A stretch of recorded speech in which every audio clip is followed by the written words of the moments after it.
శ్రీలంక అనబడే పొరుగు దేశం. సో ఇక్కడ నుంచి కొన్ని షాకింగ్ వార్తలు వస్తున్నాయి.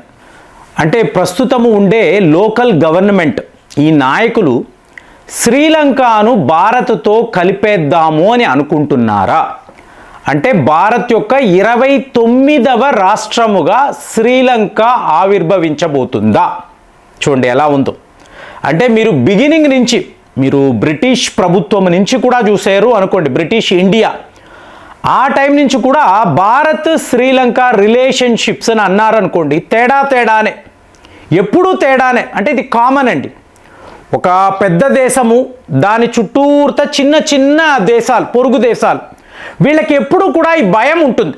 ఇప్పుడు మీరు చైనా అన్నారు అనుకోండి, మీకు 9 డాష్ లైన్ అని అంటాం కదా. ఒక ఫిలిప్పైన్స్ అనండి, తాయివాన్ అనండి, అలాగే మీకు లావోస్ అనండి, ఈ చిన్న చిన్న దేశాలకు ఎప్పుడైనా చైనా మనల్ని కబళిస్తుందా ఈ భయం ఉంటుంది. అలాగే మీరు రష్యా అన్నారు అనుకోండి, ఏకంగా 15 దేశాలు కదా. ఇప్పుడు మీరు మాట్లాడుతున్న సెంట్రల్ ఏషియా దేశాలు యుఎస్ఎస్ఆర్తో ఉన్నవే కదా. సో ఇలాగా ఈ పెద్ద దేశాలు చిన్న దేశాలను భయపెట్టడం. ఇప్పుడు మీరు భారత్ అన్నారు అనుకోండి, ఒక నేపాల్ అనండి, బంగ్లాదేశ్ అనండి, అలాగే భూటాన్, ఇటువైపు మాల్దీవ్స్, శ్రీలంక, వీళ్ళందరికీ కూడా ఈ భయం ఉంటుంది. అంటే వీళ్ళు ఏదో ఒకటి చేస్తారు. ఒక చిన్న మిలిటరీ యాక్షన్ పాకిస్తాన్ మీద, ఆపరేషన్ సింధూర్, ఆ దేశమే అతలాకుతలం అయిపోతుంది. ఇప్పుడు వాళ్ళు మళ్ళీ పుంజుకోవడానికి ఒక 10-15 ఏళ్ళు, మనము 4 రోజులు చేసిన ఈ ఆపరేషన్ వాడికి 10 నుంచి 15 ఏళ్ళు పడుతుంది. సో పెద్ద దేశము అన్నప్పుడు చుట్టూరుతో ఉండే చిన్న దేశాలకి తెలియని ఒక భయం. సో ఇవాళ శ్రీలంక సిచ్యువేషన్ ఏమిటి అన్నారు అనుకోండి, మీకు తెలిసే ఉంటుంది. శ్రీలంక క్రైసిస్లో ఉన్నప్పుడల్లా కూడా భారత్ వాళ్ళని వెళ్ళి ఆదుకోవడం. సో ఇప్పుడు ఈ ఆదుకోవడము అన్నప్పుడు ఏంటి, వాళ్ళని ఏదో ఒక స్టేజ్లో వీళ్ళతో కలిపేసుకుంటారు కాబట్టే ఇంతంత సహాయాలు చేస్తున్నారు. ఇది లోకల్ పర్సెప్షన్. ఎప్పుడైతే ఈయన రాజీవ్ గాంధీ గారు ఈయన పీస్ కీపింగ్ ఫోర్స్ అని చెప్పి శ్రీలంకకు పంపించడము, సో ఎల్టీటీ వాళ్ళు తిరగబడము, ఫైనల్గా రాజీవ్ గాంధీ హత్య, తరువాత సోనియా గాంధీ గారి ప్రతీకారం.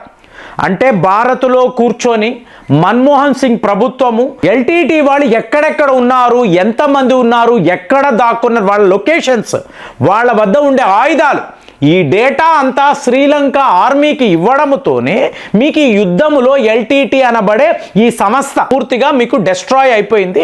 ఇవాళ అది లేదు. మరి ఇప్పుడు మీరు అడగొచ్చు, మోదీ గారికి ఏంటంటే ఇంట్రెస్ట్ శ్రీలంకపై, మనకు ఏమిటి ఇంట్రెస్ట్ అంటే చాలా డీప్గా ఉంది. మోదీ గారి ఆలోచన అంటే మనము రామాయణము అంటాం, ఇప్పుడు రావణ లంక అంటాం, కానీ మీకు రామాయణంలో వర్ణనలు ఎలా ఉన్నాయి? శ్రీలంక అంటే చాలా పెద్ద ఒక సామ్రాజ్యము అన్నట్టుగా వర్ణన, అంత లేదు కదా. ఇప్పుడు మనము భావి తరాలకు కరెక్ట్ అయిన ఇన్ఫర్మేషన్ ఇవ్వడము అనేది చాలా ముఖ్యం. కానీ శ్రీలంకకు భారత్కు మధ్య ఒక బ్రిడ్జ్ ఉన్నట్టుగా నాసా వాళ్ళు కూడా చెప్తున్నారు.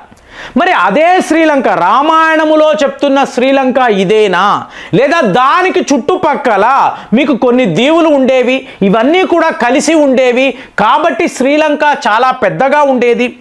ఇవన్నీ కూడా మనం ఇవాళ ప్రూవ్ చేయాలండి, ప్రూవ్ చేయాల్సిన పరిస్థితి. కానీ మీరు చూసారు అనుకోండి, ఈ తమిళనాడులో ఉండే గవర్నమెంట్, ముఖ్యంగా ఈ డిఎంకే అన్నారు అనుకోండి, వీళ్ళు ఏ రోజు కూడా శ్రీలంక విషయంలో శ్రీలంకకి సపోర్ట్గా నిలబడింది లేదు. ఇంకా చెప్పాలంటే ఎల్టీటీకి కూడా వీళ్ళు సపోర్ట్ చేయలేదు. ఇప్పుడు అనిపిస్తుంది కదా, ఎల్టీటీ వాళ్ళు అంటే తమిళ వాళ్ళు, మరి ఇక్కడ డిఎంకే ప్రభుత్వంలో ఉన్నవాళ్ళు తమిళనాడు అంటేనే తమిళ వాళ్లే కదా, వీళ్ళు వాళ్ళకి సపోర్ట్గా ఉండాలి కదా. అంటే ఇక్కడే చాలా విచిత్రము. ఇంతకుముందు ఒక వీడియోలో కూడా మాట్లాడాను. మీరు ఆంధ్రప్రదేశ్ అన్నారు అనుకోండి, పాలకులు తెలుగు వాళ్ళే ఉంటారు, కర్ణాటక అంటే కన్నడ వాళ్ళే ఉంటారు. ఇది తమిళనాడులో ఎప్పుడూ లేదు. వాళ్ళు చెప్తున్న తమిళ్ తందై అంటే తండ్రి, తమిళ భాషకే తండ్రి లాంటి వాడు ఇతను ఒక తెలుగువాడు. అదే ఇక్కడ కామెడీ. అన్నాదురై మీకు ఒక లెజెండరీ పర్సనాలిటీ, తెలుగువాడు, వాళ్ళు తమిళవాడు అనుకుంటారు. తరువాత చరిత్రను తెలుసుకొని బాబో ఇలా ఏమారిపోయేమా. ఇప్పుడు ఉంటున్న స్టాలిన్, కరుణానిధి, వీళ్ళందరూ తెలుగు వాళ్లే కదా, ఒంగోలు వాళ్లే.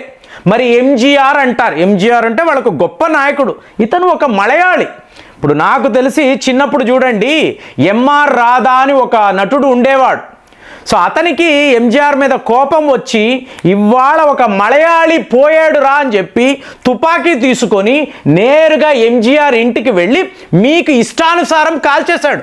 ఒక బుల్లెట్ అయితే ఇక్కడ తగిలి తరువాత ఎంజీఆర్ గారు బతికి ఇక్కడ ఆపరేషన్, కాబట్టి ఆయన డబ్బింగ్ చెప్పేటప్పుడు వాయిస్ తేడాగా ఉండేది. సో ఇప్పుడు తమిళ ప్రజలకు అబ్బా ఒక మలయాళీని ధైర్యంగా ఎదుర్కొని కాల్పులు జరిపిన మన ఎంఆర్ రాధా అని అన్నారు. ఇవాళ వార్తలు ఏంటి? ఎంఆర్ రాధా అంటే ఎవరండి? రాధిక అనబడే నటి యొక్క తండ్రి. వీళ్ళందరూ తెలుగు వాళ్ళే. అంటే తమిళనాడుని ఏ రోజు కూడా తమిళ్ వాళ్ళు పాలించింది లేదు. ఇంకా మా నాన్నగారు అయితే ఇంకా సరదాగా చెప్పేవాళ్ళు, నేను జయలలిత ఇంటర్వ్యూ చెయ్యాలని వెళ్ళినప్పుడు నాతో మేము తెలుగు వాళ్ళమండి, మా పూర్వీకులంతా తెలుగు వాళ్ళని ఆవిడ చెప్పేవారు. అదే మా మిత్రుడు అంటే ఈయన తమిళ్ మ్యాగజైన్కి చెందిన ఎడిటర్, ఆయన వెళ్ళి ఇంటర్వ్యూ చేస్తే మేమంతా కూడా కన్నడ వాళ్ళమండి, కర్ణాటక నుంచి వచ్చేమో అని ఆవిడ చెప్పేవాడు. అంటే మొత్తానికి ఆవిడ తమిళ భాషకు చెందిన ఆవిడ కాదు అనేది కూడా క్లియర్. అంటే ఏ రోజు కూడా తమిళియన్స్ తమిళనాడును పాలించలేదు. సో ఇవాళ మళ్ళీ మోదీ గారికి ఏంటండి ఇంట్రెస్ట్? ఇప్పుడు మీరు కరోనా అన్నారండి, చైనా వాడు వ్యాక్సిన్స్ పంపిస్తాను అంటే మనం వ్యాక్సిన్ మైత్రి అని చెప్పి శ్రీలంకకు ఉచితంగా వ్యాక్సిన్స్ పంపించాం. అలాగే 2022లో ఒక మేజర్ ఎకనామిక్ క్రైసిస్, మీకు రోడ్డు మీదకి వెళ్ళి టీ తాగాలి అంటే 200 రూపాయలు. ఇక్కడ మనము మన ఆంధ్రప్రదేశ్లోనో తెలంగాణలోనో టీ అంటే 15 రూపాయలకి రోడ్డు మీద తాగుతాము. శ్రీలంక వాళ్ళు 200 రూపాయలు ఇవ్వాల్సిన పరిస్థితి, డబ్బు లేక ఎవరు టీలు కూడా తాగడం మానేశారు. ఆ టైంలో మనము వాళ్ళకి అప్పులు ఇచ్చి వాళ్ళని ఆదుకున్నాం. అంతకుముందు కూడా మీకు ఒక మేజర్ పొలిటికల్ క్రైసిస్ అంటే ప్రజలు లిటరల్గా ప్రెసిడెంట్ బంగ్లాలోకి వెళ్ళి నువ్వు ఇంత లగ్జూరియస్గా జీవిస్తావు, మేము బయట తిండి తిప్పలు లేకుండా ఉండాలా అని చాలా పెద్ద లెవెల్లో ఒక సివిల్ వార్ సిచ్యువేషన్ శ్రీలంకలో ఉండింది. సో ఇదంతా మీరు చూసారనుకోండి, శ్రీలంక అనబడే దేశము ఏ రోజు కూడా పొలిటికల్గా స్టేబుల్గా లేని దేశం. సో ఎల్టీటీ కూడా వెళ్ళిపోయింది. కానీ ఇక్కడ నివసించే తమిళియన్స్, ఇప్పుడు మోదీ గారు ఆలోచించేదల్లా కూడా ఇక్కడ ఎంతోమంది తమిళియన్స్ ఉన్నారు కదా. సో ఈ తమిళ వాళ్ళ కోసము ఒక విడి దేశము, ఇదే 29వ రాష్ట్రమా, అందులో నుంచి ఇంకొక ముక్క అది 30వ రాష్ట్రమా? మనం ఎలా ఆలోచిస్తున్నాము అంటే రామసేతు ఓకేనండి, ఇవాళ భారత్ నుంచి శ్రీలంక దాకా ఒక రోడే వేసేద్దాం అంటే మీరు ట్రేడ్ అనండి, ఎక్స్పోర్ట్స్ ఇంపోర్ట్స్, మన యాత్రికులు శ్రీలంకకు వెళ్ళడము, రామాయణ యాత్ర చాలా ఫేమస్ కదా. సో మనము నేరుగా మన కార్లు వేసుకొని శ్రీలంకకు వెళ్ళిపోవచ్చు. అలాంటి ఒక సిచ్యువేషన్ని భారత్ ఎందుకు క్రియేట్ చేస్తుంది? ఏమీ లేదండి, ఒకవేళ శ్రీలంక దీనికి ఒప్పుకుంటే వాళ్ళు ఎప్పటి నుంచో డౌట్ పడుతున్నారు, ఏదో ఒక రోజు భారత్ మన శ్రీలంకను కబళిస్తుంది, మన శ్రీలంక ఇన్వేరియబుల్గా వెళ్ళి భారత్తో కలిసిపోతుంది. ఇది వాళ్ళైతే ఆలోచిస్తున్నారు. పీఓకేలో ఉండే ప్రజలు ఎలా ఆలోచిస్తారో శ్రీలంక వాళ్ళు కూడా అలాగే ఆలోచిస్తారు. సో ఇప్పుడు అక్కడ మీరు ఒక మిలిటరీ బేస్ పెట్టారు అనుకోండి, ఇదే కదా ప్లాన్. లక్షద్వీప్ అన్నాము, లక్షద్వీప్ దగ్గర ఒక military base, Andaman Nicobar islands వద్ద ఒక థియేటర్ కమాండ్, శ్రీలంకలో కూడా మన మిలిటరీ బేస్ అనుకోండి.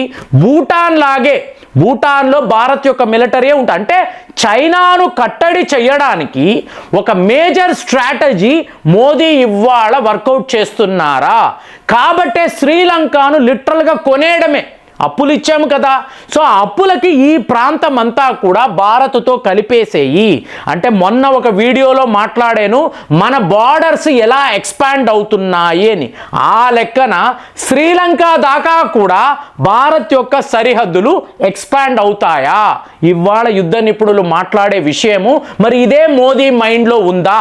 చాలామంది ఆలోచిస్తున్నారు, ఇలా శ్రీలంక భారత్తో కలిసిపోతే అప్పుడు పరిస్థితి ఏంటి? రాముడు శ్రీలంక దాకా వెళ్ళి యుద్ధము చేశారు, ఇప్పుడు మన వాళ్ళు కూడా శ్రీలంకకు ఒక రోడ్డు మార్గాన్ని వేస్తారా? చాలా చాలా విచిత్రంగా ఉంది. మరి మీకేమనిపిస్తుంది? ఇలాంటిది జరిగే ప్రాబబిలిటీస్ త్వరలోనే ఉంటాయా? మీకు కూడా అలాగే అనిపిస్తుందా? కామెంట్స్లో రాయండి. మళ్ళీ వచ్చే వీడియోలో కలుద్దాం. జై హింద్.